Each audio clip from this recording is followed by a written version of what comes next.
भारत सरकार एवं उत्तर प्रदेश सरकार की पहल पर उत्तर प्रदेश में अध्ययनरत युवाओं के तकनीकी सशक्तिकरण हेतु प्रधानमंत्री विश्वकर्मा योजना का शुभारंभ एवं टैबलेट वितरण कार्यक्रम राजकीय औद्योगिक प्रशिक्षण संस्थान फर्रुखाबाद में आयोजित किया गया। कार्यक्रम का शुभारंभ माननीय विधायक अमृतपुर श्री सुशील शाक्य, माननीय विधायक कायमगंज डॉक्टर सुरभि, जिलाधिकारी आशुतोष कुमार द्विवेदी जी द्वारा फीता काटकर एवं दीप प्रज्वलित कर किया गया। कार्यक्रम में राजकीय औद्योगिक प्रशिक्षण संस्थान फर्रुखाबाद के 422, अमृतपुर के 241, कायमगंज के 183 कुल 846 छात्र छात्राओं को टैबलेट वितरित किए गए।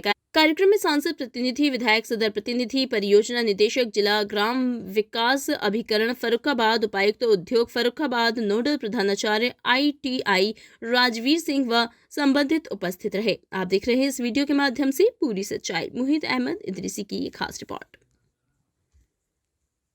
जन और प्यारे बच्चों, इदम अंधतमः कृत्स्नं जायेत भुवनत्रयं यदि शब्दा ह्वयं ज्योति आसंसारम न दीप्यते। 8वीं शताब्दी में एक बहुत विद्वान कवि हुए थे।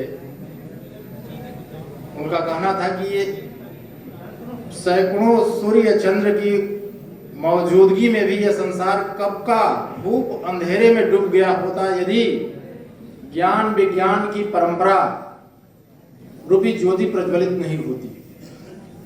कहने का आशय कि सब कुछ है, लेकिन उन प्राकृतिक संसाधनों का या उपलब्ध विशिष्ट संसाधनों का जब तक से हम सदुपयोग नहीं जानेंगे, कुशलता से उसका क्या उपयोग हो सकता है ये नहीं जान पाएंगे, कैसे उसका आर्थिक और सामाजिक हित में हमारे लिए उपयोग हो सकता है नहीं जानेंगे, तो सब कुछ होते हुए भी हम समृद्ध सक्षम नहीं हो सकते हैं।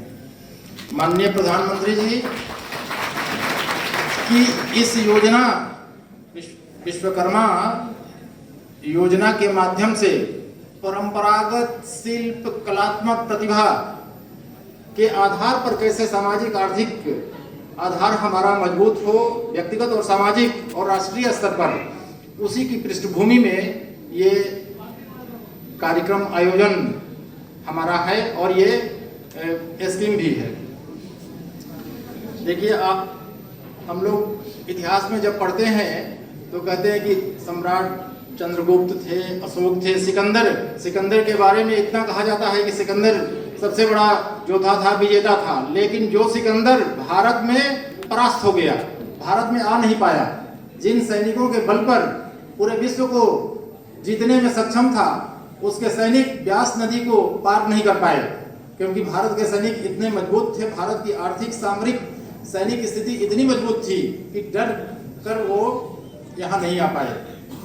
उसके बाद जब चंद्रगुप्त मौर्य के समय में मेगास्थनीज भारत भ्रमण किया था, उसने अपने इंडिका में लिखा है भारत की सामाजिक आर्थिक व्यवस्था के बारे में। उसमें ये जो अपना परंपरागत शिल्प और कला और सामाजिक रूप से जो आप लोग स्किल्ड होंगे, इसके बारे में लिखा है। ये भारत की आर्थिक स्थिति, आर्थिक मजबूती में बहुत भारी रोल इसका था।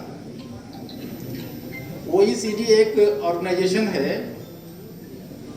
उसने ग्रुप ऑफ इकोनॉमिक्स का एक टीम बनाया, कहा कि वर्ल्ड वाइड इकोनॉमिक ग्रोथ कैसे हुआ, ये हमें इतिहास लिखिए।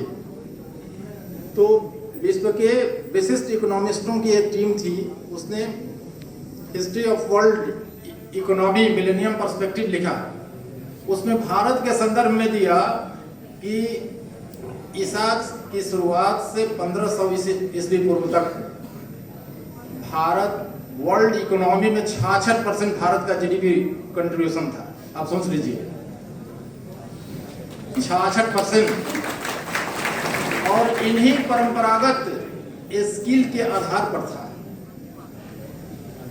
तो उन चीजों को फिर से रिवाइव करके भारत को विश्व का महाशक्ति बनाने के लिए अभी माननीय प्रधानमंत्री जी ने जो तीसरी विश्व अर्थव्यवस्था बनाने का संकल्प लिया है, उस दिशा में बढ़ने के लिए भारत को फिर से उस सोने की चिड़िया को बनाने के लिए, विश्व गुरु बनाने के लिए जो बेस बनाने की बात है, उस प्रक्रिया के तहत आप लोगों को